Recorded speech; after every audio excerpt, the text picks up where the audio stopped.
Welcome to Pedalboards of Doom, your one-stop shop for guitar gear and news. And today we have got a really special guest with us. Thank you. I'm happy to be here. Thank you guys for taking the time and want to have me here today. First of all, my name is Thomas Nilsen, and for most people, they have heard my name for the last 20 odd years. But I've been making pickups for 20 odd years.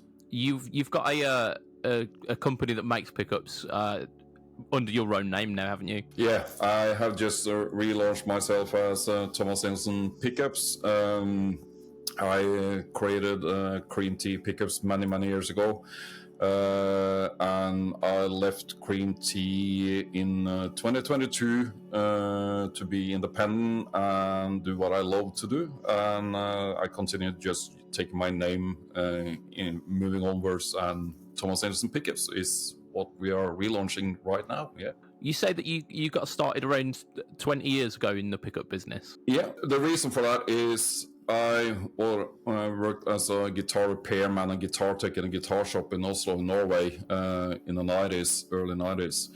And we made some acoustic pickup for violins, for cellos, stand basses, banjos and all that stuff. So I knew my way around making the acoustic side of pickups back then.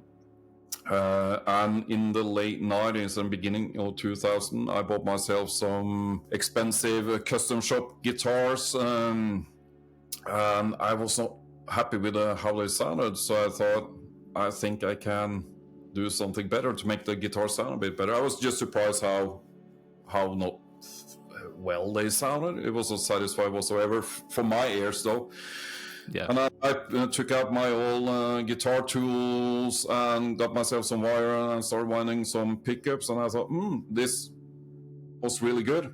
It reminded me of the old Cream area, Fleetwood Mac with Peter Green, that kind of guitar tone that I was looking for. And I knew the week after I made my prototypes of the first set of pickups I made, I knew CC Top is coming to Norway to have a gig.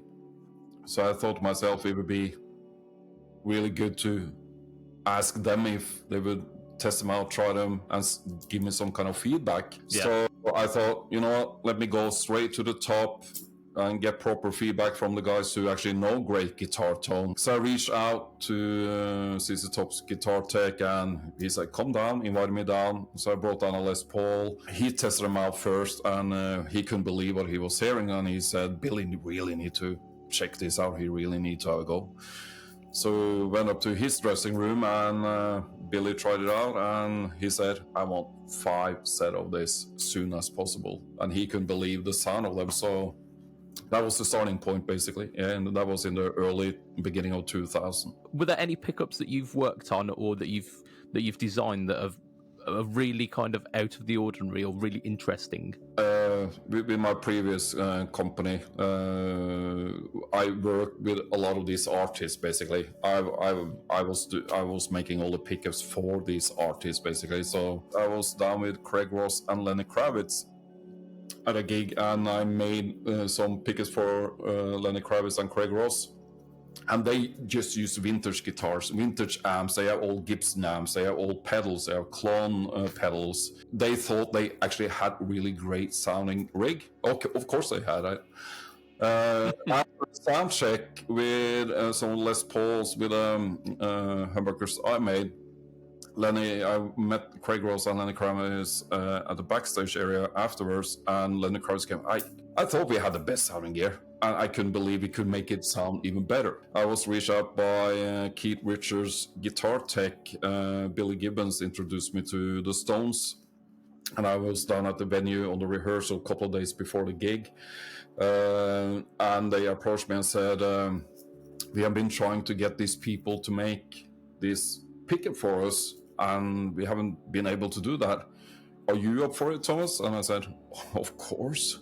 So I went back home. I worked the whole night to go back, so I didn't sleep. And that is actually making a Telecaster neck pickup as a humbucker. We've alluded at pedals a few times now in this interview. I think we'd be remiss if we didn't start mentioning a few more. do you experiment with guitar pedals a lot yourself? Oh yeah, I remember when my dad gave me a guitar when I was my first electric guitar when I was 7 or 8 years old. It was his guitar. My father was a professional guitar player 10 years before I was born. So when I was born, we had 57 Strat, we had a 6335. It was. Yeah, I was lucky enough to grow up with kind of good guitars, basically. But he gave me his first guitar, and I remember I just took it completely apart. He was so happy when I come home from work and saw I can't imagine he was. pieces. But I want to know how things work, basically. I want to know how things work. And when you ask about pedals, it's the same thing. I think I was about 12, 13 years old when I took a pedal just in pieces to see how it works, because I want to know how it works. My friend Joe Halliday at Hello Sailor Effect, what he's doing is just amazing.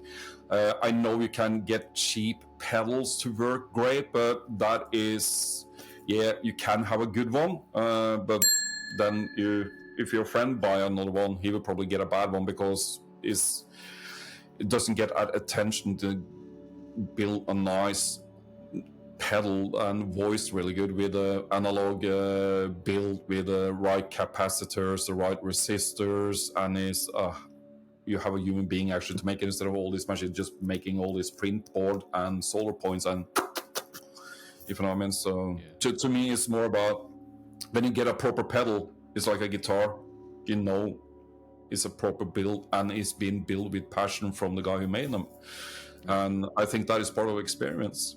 So we've mentioned a few famous names so far, being like Billy Gibbons, just like absolute idol of mine. Are there any other artists who have perhaps like sought yourself for some pickup upgrades in their instruments? Oh yeah, I get inquiries from artists who are not particularly endorsed by me, but they have contracts with other brands, if you know what I mean, and so that they even these people are able to buy stuff from others to try out and test and stuff like that, which they are a customer as well as everyone. And it's like when I read the article the other day when Slash is very connected to Gibson, but when he's doing his last record, he was using a Fender Strat, he was using a Telecaster. Of course, he is able to use other stuff as well. So luckily enough for me, yeah, he has gotten some pickups of mine as well. So and he's really happy with that. And I think I made 5-6 sets of pickups for Slash, and he seemed to be happy with that. So yeah. So it's just he just want to try them out because Billy has been raving about this for all, because it's his friends, of course. So I have a sturdy relationship with Bill Gibbons after all these years. So Bill Gibbons and I, we finished yesterday designing a new pickup, which will be part of Thomas Nilsen pickups, and I can reveal it here and now what they will be named. Billy decided to go with Big Goldie is the name of these pickups, and they are available from Monday next week. And if someone wanted to buy a pickup from yourself, how would they go about that? I have a website, thomasnilsenpickups.com, or they can reach out to my Instagram, which is just Thomas Nilsen Pickups. So it's a website and Instagram, yeah. Are there any things coming up in the near future that we need to be aware of as well? Yeah, like I said earlier, it's all about develop what Leo Fender, Les Paul started. I have a couple of pickups that are have never been done before, but we are still talking within. You can put in a Les Paul, you can put in a Telecaster, you can put in a Strat. You don't have to modify the guitar. But yeah, it's never been done before whatsoever. So hopefully that is it's a brand new model, and I'm designing one of these models in collaboration with Billy as well. I wanted to try to see if it's possible to make the highest DC resistance pickup ever without modifying the guitar. So it's just a standard PAF style humbucker with standard PAF size bobbins. And I managed to get a pickup out of that which has 95k output.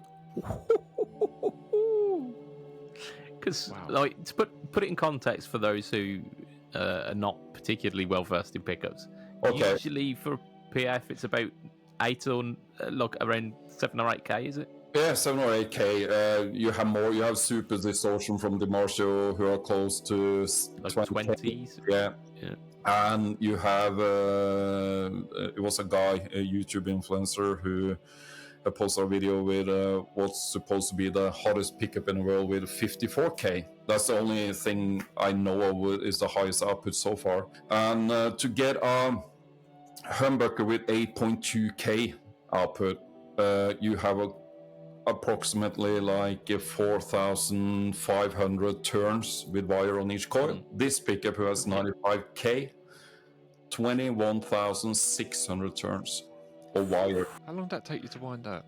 It took me about 3 hours to wind one coil. That is a dedication to your craft right there. The wire is Gibson Fender. Billy, I talked about this as well. 42 gauge, 43 gauge, which is 0.06 millimeter thick wire and 0.05 millimeter thick wire. That is the general on the market when you make pickups. For me to make this and get 21,500 turns on these bobbins, I need to go for thinner wire. This wire is 0.03 millimeter thick. That must take some skill. You need to know what you're doing, basically. You need to know what you're doing. You don't do major changes. You still work what is already been in the market from Leo, Fender, Ted McCarty. I mean, it's just coil with copper wire, but you can do all these tweaks and changes and modification to try to develop the thing a bit further. It's been absolutely amazing having you on for this interview. It's been like an absolute blast. Let's shout out the website just one last time, so we've got a place for people to go if they're interested. Yeah, thomasnilsenpickups.com. So, Pedalboards of Doom viewers, thank you for watching, and we will see you again soon. Bye bye. Bye bye, all.